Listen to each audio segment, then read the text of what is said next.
आप सभी का एक बार फिर से हमारी YouTube चैनल में स्वागत है। आज हम देखेंगे प्रश्नावली 7.2 का चौथा सवाल।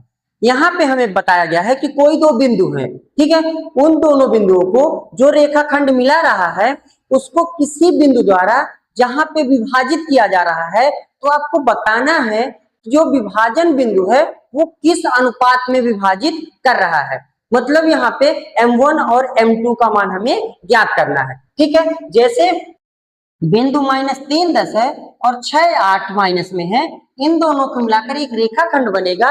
इन रेखाखंड को -1 और 6 कहीं पर विभाजित कर रहा है, तो आपको इसमें बताना है कि किस अनुपात में विभाजित कर रहा है। यहाँ पे हमें अनुपात ज्ञात करना है, तो हम क्या करेंगे, पहले बिंदु ए और बिंदु बी को मिलाकर एक रेखाखंड बनाएंगे। ए का निर्देशांक -3 और 10 दिया है और बी का निर्देशांक 6 और -8 दिया है, ठीक है।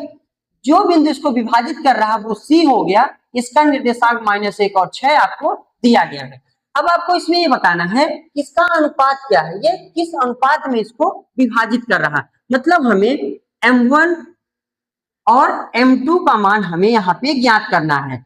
M1 और M2 मतलब चाहे आप अलग अलग लिखिए या M1 अनुपाते M2 आपको यहाँ पे निकालना है, ठीक है। अब इसमें से आपको x1 का मान दिया गया है, x1 का मान दिया है -3 और y1 का मान आपको दिया गया है 10। क्यों? क्योंकि जो a का निर्देशांक होता है वो पहला x1 होता है, दूसरा y1। x2 का मान आपको मिलेगा x2 बराबर 6 और y2 बराबर आपको मिलेगा -8। क्यों? क्योंकि जो b का निर्देशांक होता है उससे हमें x2 और y2 का मान मिल जाता है। अब जो विभाजन बिंदु है इसका जो मान है, पहला वाला वो x का मान कहलाएगा और जो दूसरा वाला दिया हुआ है वो y का मान कहलाएगा। क्यों? क्योंकि विभाजन बिंदु के निर्देशांक को हम x और y मानते हैं, ठीक है। अब हम यहाँ पे विभाजन सूत्र का यूज करेंगे। विभाजन सूत्र से विभाजन सूत्र x के लिए क्या होता है आप उसको लिख लीजिए। x बराबर होता है m1 x2 plus m2 x1। क्या होता है m1 x2 plus m2 x1 divide by m1 plus m2, ठीक है। अब ये जो x का मान है हमें -1 दिया गया, तो हम x की जगह -1 रखेंगे। m1 का मान आपको नहीं पता है और आपको x2 का मान 6 दिया गया है, ठीक है। प्लस m2 का मान आपको नहीं पता और x1 का मान आपको -3 दिया गया है और नीचे आपका m1 प्लस m2 वही लिखा रहेगा, ठीक है। अब देखिए -1 आपका वही लिखा है, ये 6 का गुणा अगर आप m1 से करेंगे तो 6m1 हो जाएगा और -3 का गुणा m2 से करेंगे तो -3 m2 आएगा। ये प्लस नहीं रहेगा, यहाँ हो जाएगा -3 m2। क्यों? क्योंकि कोई भी अगर संख्या प्लस में है उसका गुणा माइनस से होता है तो वो माइनस में बदल जाती है। m1 प्लस m2 आपका वही लिखा रहेगा। अब इस एक के बट्टे में कुछ नहीं तो हम एक लिख लेंगे और यहाँ पे तिर्यक गुणा करेंगे। एक का गुणा हम इधर करेंगे और ये -1 का गुणा इधर करेंगे, मतलब इसका गुणा इधर, इसका गुणा इधर। एक का गुणा अगर हम 6m से करेंगे 6m1 और एक का गुणा -3 से होगा -3m2। ये आपका एक तरफ का आ गया, एक का गुणा इन दोनों से किए तो वही आ गया।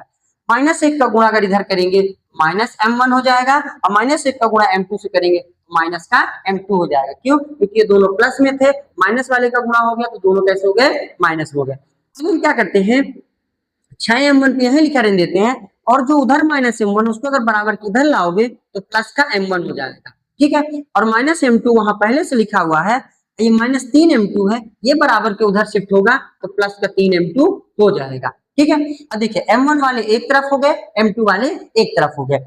अब आपको क्या करना, 6m1 में एक m1 जोड़ देना तो क्या हो जाएगा आपका 7m1 हो जाएगा। 3m2 में से एक m2 घटेगा, क्यों? क्योंकि 3 प्लस में है एक माइनस में, 3m2 में एक m2 घटा दो तो कितना मिल जाएगा आपको 2m2 मिल जाएगा, ठीक है। अब हम क्या करेंगे m1 को यही लिखा रहने देंगे, m2 यहाँ देखिए 2 के गुणे में है, इधर आएगा तो कहाँ आ जाएगा, बट्टे में आ जाएगा, ठीक है। अब 2 पहले से बराबर के उधर लिखा हुआ है, 7 m1 के गुणे में ये इधर जाएगा तो बट्टे में चला जाएगा। क्यों? क्योंकि कोई भी संख्या यदि बराबर के एक तरफ गुणे में है तो वो दूसरी तरफ बट्टे में जाती है, अगर दूसरी तरफ गुणे में है तो वो पहले आ जाती है तो बट्टे में आ जाती है, ठीक है। तो हमें m1 बटे m2 बराबर मिल गया 2/7। तो यही चीज हम लिख सकते हैं कि m1 का अनुपात m2 के साथ मिल गया मुझे 2:7, ठीक है। और लास्ट में हम लिख देंगे अतः अनुपात बराबर 2:7 है। ठीक है, हमने इसको क्या किया, हमें एक रेखा दी गई थी, उसका क्या दिया हुआ था, विभाजन बिंदु का निर्देशांक दिया गया था। हमने x1 y1 यहां से ले लिया, x2 y2 यहां से ले लिया, और जो c के निर्देशांक दिए थे वो एक का x ले लिया मान, और एक का क्या ले लिया हमने, y ले लिया। ठीक है, अब हमने विभाजन सूत्र का यूज किया। विभाजन सूत्र क्या होता है, x बराबर m1 x2 plus m2 x1 बटे m1 प्लस m2 -1। आपका x का मान जो ये दिया था वो -1 हो गया, बराबर m1 ये आपका x2 का मान है, प्लस m2 ये आपका x1 का मान है, बटे m1 प्लस m2। एक के बट्टे में हम एक लिख सकते हैं, क्योंकि -1 में एक का भाग दोगे तो वही आएगा, बराबर 6 का गुणा हम m1 से किए तो 6m1 हो गया, -3 का गुणा हम m2 से करें तो -3 m2 हो गया, m1 m2 वही लिखा हुआ है। अब ये जो एक है इसका गुणा इन दोनों से करेंगे तो वही आ जाएगा, -1 का गुणा इन दोनों से करेंगे, प्लस में थे तो कैसे हो गए, माइनस में आ गया। m1 वाले एक तरफ हम लोगों ने कर लिया तो -m1 था, इधर आया तो +m1 हो गया, और ये 3m2 था बराबर उधर गया तो क्या हो गया, +3m2 हो गया। ठीक है, अब 6m1 और 1m1 मिलकर 7m1 हो गए, बराबर 3m2 प्लस में है, 1m2 माइनस में, 3m2 में से 1m2 घट गया तो 2m2 बचा। अरे m1 को हम देखिए वही लिखा रहने दिए, m2 गुणे में था तो कहाँ ला लिए, बट्टे में ला लिए, बराबर ये दो पहले से बराबर उधर था, 7 गुणे में था तो कहाँ चला गया, बट्टे में चला गया, तो m1 बटे m2 बराबर 2/7 था, मतलब m1 और m2 का अनुपात 2:7 हो गया, मतलब अनुपात बराबर 2:7